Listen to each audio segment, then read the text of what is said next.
Welcome back to Conversations Over Coffee. This week, I got the opportunity to speak with Dr. Susan Leggett-Johnson, a renowned physician and healthcare leader for over 30 years. Today, we jumped into her experience, how that influenced her tip writing for our team collaboration program, as well as all the tips she has for new physician leaders moving into the workforce today. Without further ado, let's jump right into this conversation.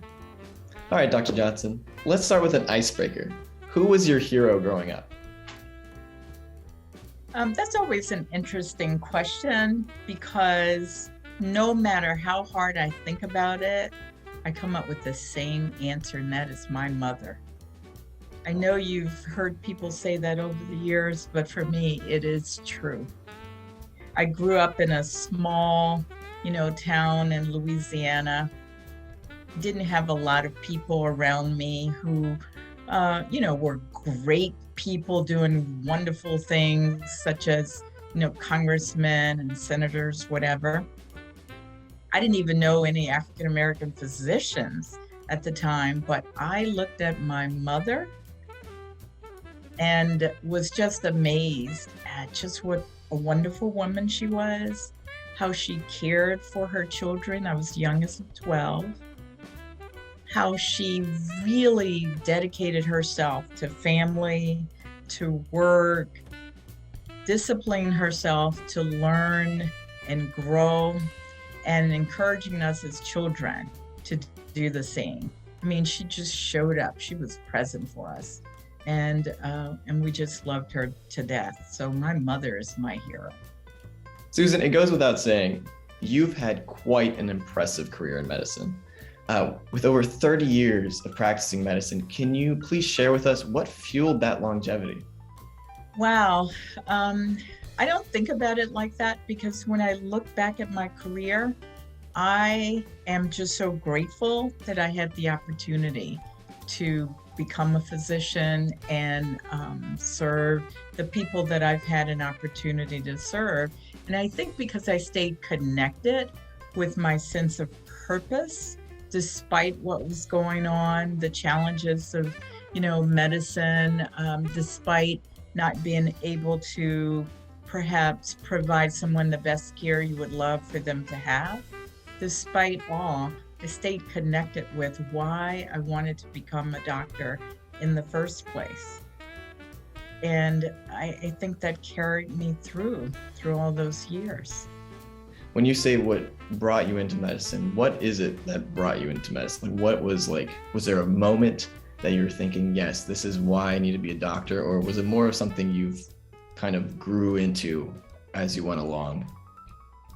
I think there was a moment when I was in the 6th grade when I decided I wanted to become a doctor. And it was based on the fact that healthcare in my community was difficult to get and oftentimes was the last resort that people looked for. They did all the home remedy things first. Part of it was because of cost, and part of it was because of lack of trust, lots of reasons. And I saw people suffer when even I as a child realized they didn't have to. And I wanted to become part of that solution for communities like mine. So in the 6th grade, it was set. I felt it. I would tell people back then, I knew it down to the bone that I wanted and would become a physician. And that never wavered. That desire, that passion to do that, to do what I could to help the community, never wavered. And I just stuck with that through my entire education. So you also spent 26 years as a physician with Kaiser Permanente. That is also a great feat, staying with one group for so long. Could you please tell us about your experience there? I would say that there was a journey from medical school to Kaiser Permanente, and that journey was not always an easy one, right? Medical school was difficult. It's hard no matter what. And going to medical school in Louisiana was even more difficult for someone with my background, whether it was socioeconomic or race. So I decided to leave Louisiana to try another part of the country and ended up in the Washington, D.C. area for residency. I did like it here. While I did go back home to work for Tulane, I decided, no, I think I like the DC area and would love to settle there. So I came here. And in looking for various positions, ultimately, over a number of years, I landed at Kaiser Permanente. And it was like home to me from the very beginning. I think I stayed there so long because it was a welcoming environment.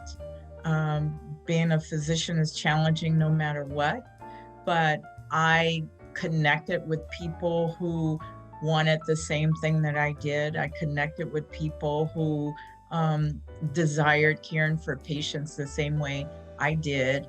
And I saw opportunity for me to grow and develop, because one of the good things about Kaiser Permanente is that they really invested and continue to invest in developing their physicians and healthcare workers in a way many organizations don't.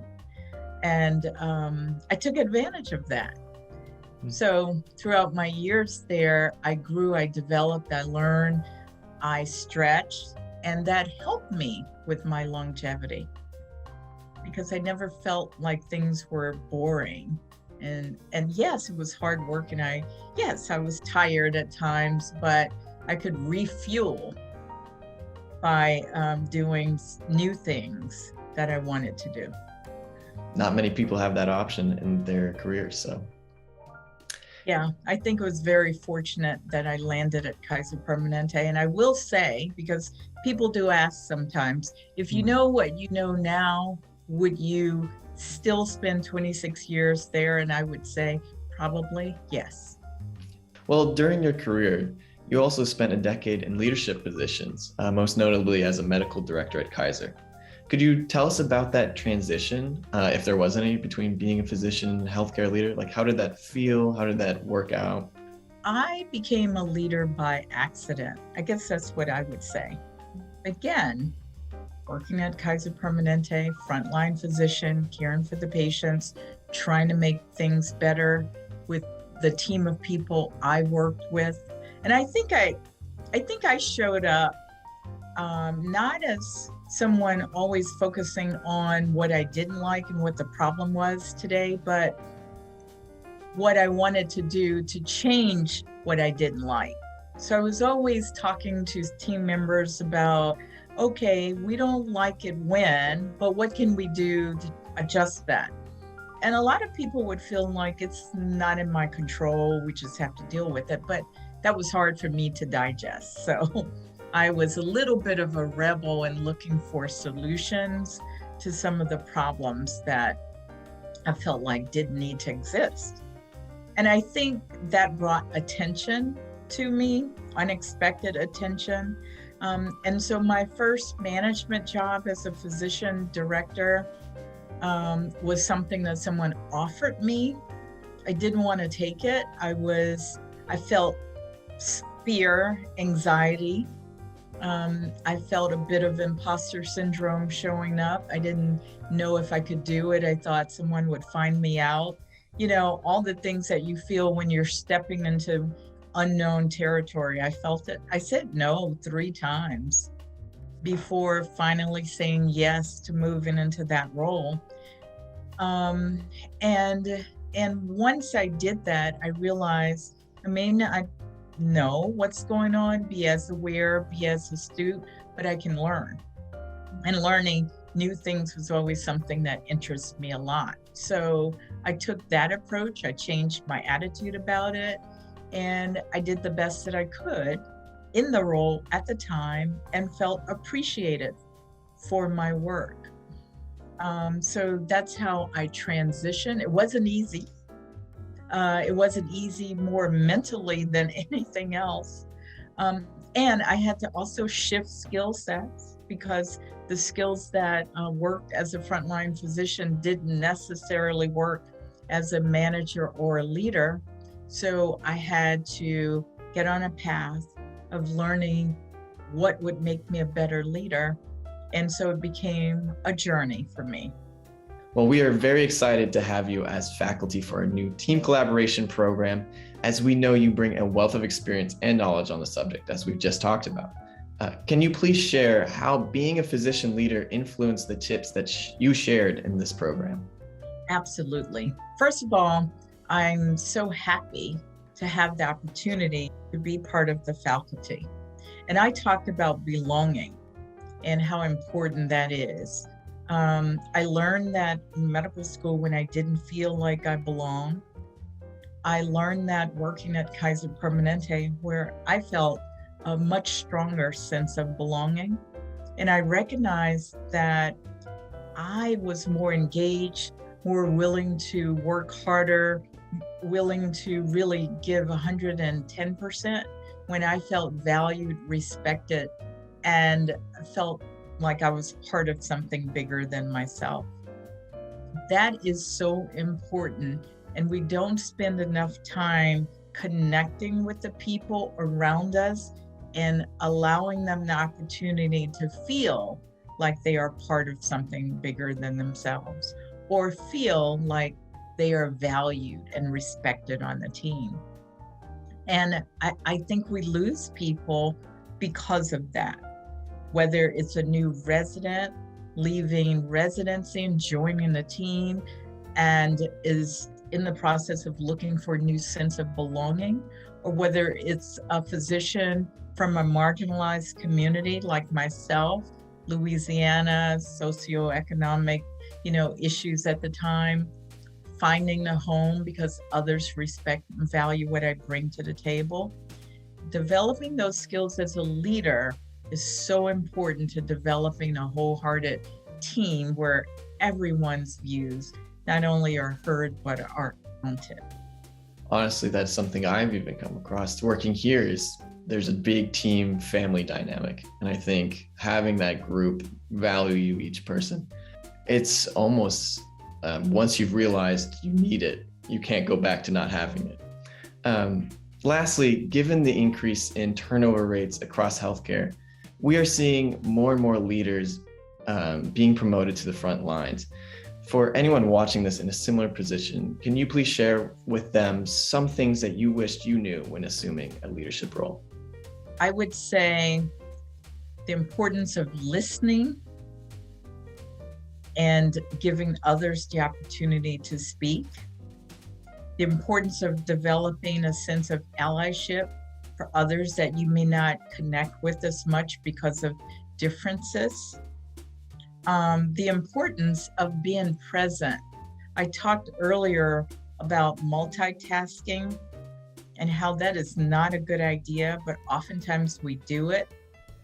Learning that that is not a good idea when you're trying to connect with your teammates, when you are trying to build that sense of community and belonging, and just really giving others the opportunity to speak, giving others the opportunity to step up, even if they're not sure of themselves, like I wasn't at one time. It's so important to do that. And it's so important to allow that on your team. And those skills of emotional intelligence, presence, listening, and developing a culture of conscious leadership and inclusive leadership is critical. And the steps to learning those things are not always clear or obvious, but I would recommend to any leader that that's a journey you need to take. That is a fantastic point. And thank you so much, Dr. Johnson, for taking this time to talk with me.